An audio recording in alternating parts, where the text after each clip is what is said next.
প্রজাপতি দেখেছেন কি সুন্দর হয়, তাই না? এই প্রজাপতি ওদের দিকে তাকালে নিজের অজান্তেই নিজের মুখে হাসি ফুটে ওঠে।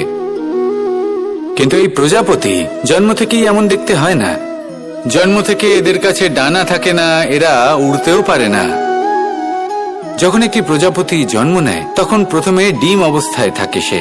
আস্তে আস্তে সেই কবচ সে ভেঙে ফেলে, খুব পরিশ্রম করতে হয় তাকে। তারপর কীটের আকার ধারণ করে সে চলতে থাকে।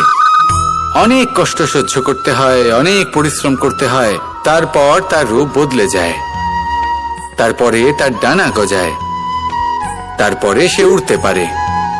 এই নিরন্তর পরিশ্রমই সাফল্যের মূল মন্ত্র হয়।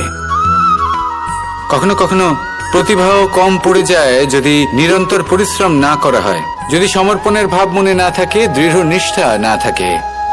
আর কখনো কখনো সেই ব্যক্তি যার